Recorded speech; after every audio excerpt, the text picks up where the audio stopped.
'Cause I don't me. The answer always my heart.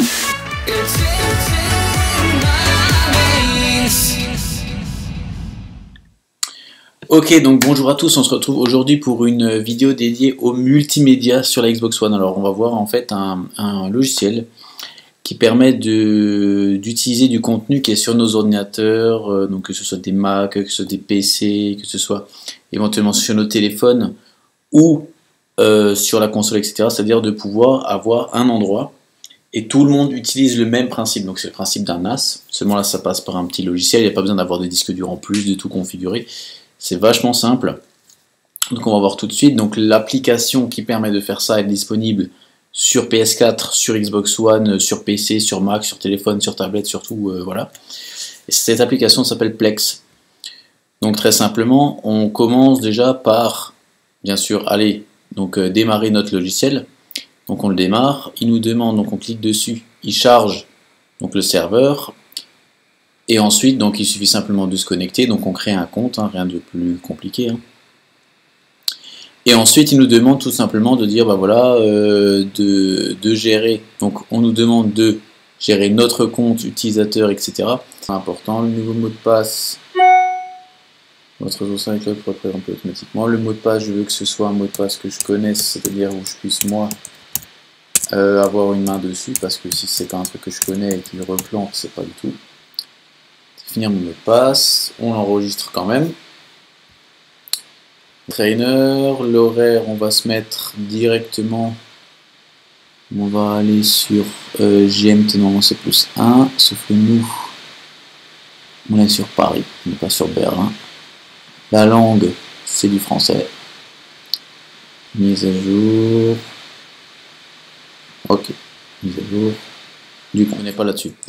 Maintenant, ce qu'on veut, nous, c'est pouvoir utiliser, donc, sur notre console de jeu, directement nos contenus, bibliothèques, etc. Donc on va ajouter une bibliothèque, hein. Bibliothèque de films. Donc nom de film, alors choisissez le nom de votre bibliothèque et choisissez une langue. Donc la langue, ça va être du français. Et le nom de la bibliothèque, ça va simplement être film, par exemple, téléchargé. Donc de ce principe-là, on pourra s'en servir exactement pour les photos, pour des albums. Donc il suffit simplement de cliquer sur photos, sur musique, etc. Il n'y a rien de plus compliqué. On appuie donc naviguer vers un dossier multimédia, donc il nous demande d'aller donc directement dans le dossier spécifique. Ajouter. Donc on ajoute ajouter une bibliothèque. Donc là la bibliothèque a été ajoutée. Et il nous trouve des contenus. Jusque là il n'y a rien de particulier. Hein. Vidéo 15, vidéo 16, vidéo 1, vidéo 2. Voilà, traitement terminé de fin à fin, téléchargement. Donc on revient sur les bibliothèques. Donc état, donc il nous traitement. Donc là il est en train de faire quoi? Il est en train de scanner en fait le disque dur et de traiter tous les contenus qui sont dans la bibliothèque. En parallèle, pendant qu'il fait ça, on va aller sur notre console de jeu. Donc rien de plus compliqué. Hein.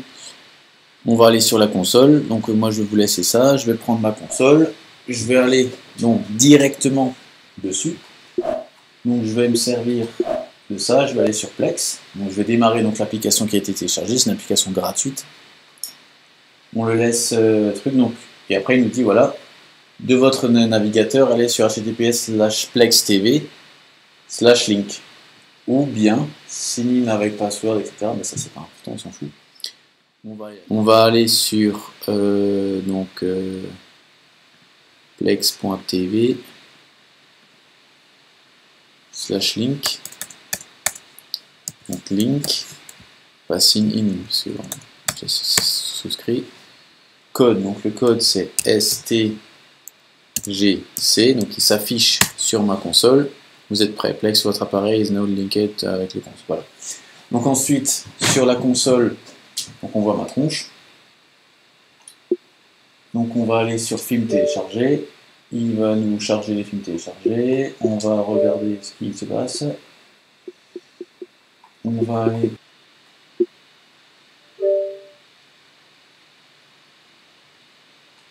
film plus autre, on va directement dessus, on appuie dessus, on lit.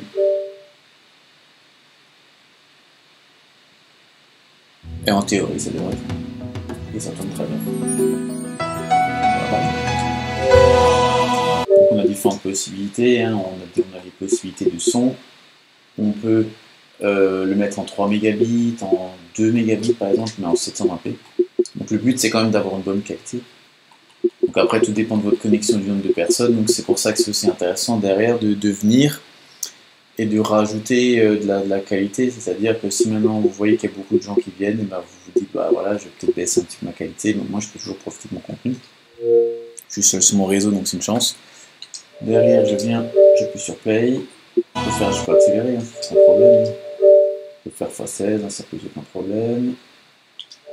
x32, j'appuie sur play, et j'ai directement la campagne. Et après la qualité dépend aussi bien sûr de ce que vous allez en faire, c'est toujours pareil. Voilà. Donc c'est vraiment, moi je trouve que c'est vraiment une super bonne idée. Donc pour tous ceux qui veulent avoir justement la possibilité de pouvoir streamer le contenu qu'ils ont de leur terminal jusqu'à donc sur la Xbox One, donc vous voyez bien, hein, c'est sur la Xbox One. Donc moi je trouve ça vachement bien pour tous ceux qui veulent avoir la possibilité de pouvoir regarder leur contenu, c'est-à-dire que si maintenant par exemple vous téléchargez des films sur par exemple sur des torrents ou des trucs illégaux, ou que vous les achetez, ça fonctionne tout aussi bien.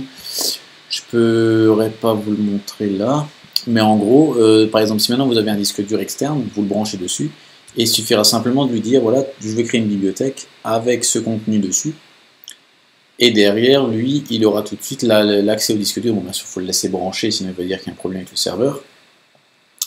Et ensuite, vous aurez juste à regarder sur votre console tout ce que vous avez téléchargé, donc ça vous évite de retransférer sur la console, de mettre des trucs, d'être obligé d'être derrière l'ordi, d'avoir un disque dur exprès sur la console ou sur la télé, etc. C'est du stream dans le réseau.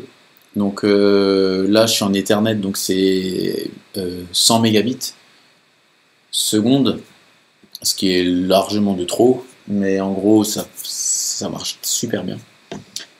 Donc c'était tout pour cette vidéo un petit peu geek, vraiment paramétrage, etc. Donc comme j'avais dit avant, hein, le premium c'est vraiment pour ceux qui veulent avoir une expérience totale. Hein. J'aurais juste à prendre mon smartphone, à lui dire bah voilà, j'ai directement mon contenu Plex dessus, sans avoir le moindre souci. Pourquoi? Tout simplement parce que c'est une synchronisation.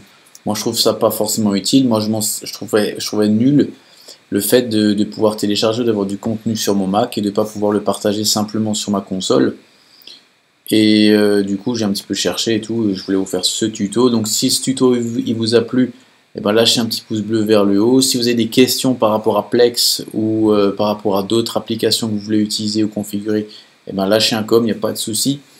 Bientôt les lives ils commencent au mois de juillet. Hein.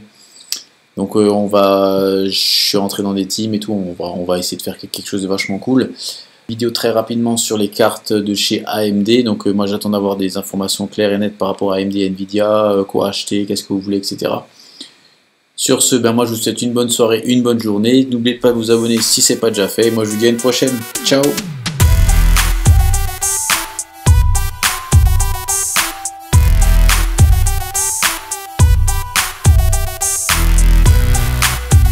Et là on peut changer la carte graphique. Et honnêtement, on a la R9 M304.